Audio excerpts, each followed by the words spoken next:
and children have gathered to listen to his travelling storyteller. The man is around 50, a pinched figure in robes, once black, now of faded blue-grey. He begins by slapping two pieces of pearwood together, and then using a bamboo stick, he beats a steady rhythm on a small leather drum. He sings, "Untended, the peach blossoms still open, as fallow fields of tobacco draw the crowds. In times past, the village by the village well, families once gathered to vent their sorrows."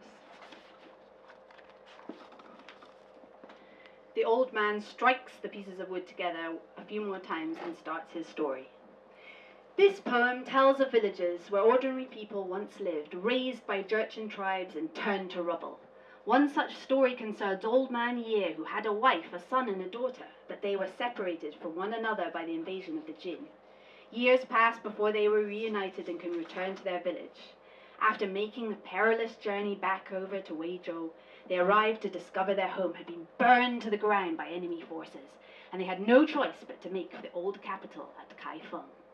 He sings, "The heavens unleash unexpected storms, people suffer unforeseen misfortune. Upon arrival," he continues, "they encountered a troop of Jin soldiers. Their commanding officer spotted the young Miss Ye, by now a beautiful young maiden and eager to capture a glorious prize. He jumped down from his horse and seized her. Laughing, he threw her onto his saddle and cried, 'Pretty girl, you are coming home with me.' What could the young Miss Ye do? She struggled with all her might to free herself from the officer's grip. 'If you continue to resist, I will have your family killed,' the man shouted. With that, he picked up his wolf-fang club and smashed it down on her brother's head. The netherworld gains a ghost, just as the mortal world loses one more soul."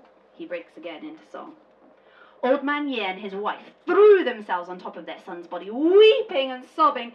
The commanding officer raised his wolf-fang club once again and brought it down on the mother, and then once more on the father. Rather than cry or plead, the young Miss Ye turned to the soldier and said, "Sir, rest your weapon. I will go with you." The soldier was delighted to have persuaded her, but just as he let down his guard, the young Miss Ye grabbed the saber from his waist, unsheathed it, and held the point of the blade to his chest. Was she about to avenge her family's death? Alas, it was not to be. Being experienced on the battlefield, the soldier knew that if he took a breath, tensed his muscles, and pushed against the blade, she would tumble to the ground. Then he spat in her face. Horror! But young Miss Ye brought the blade back to her neck. That poor, innocent girl. A beauty made of flower and moon, and so was taken the sweetest soul that night. Thank you very much.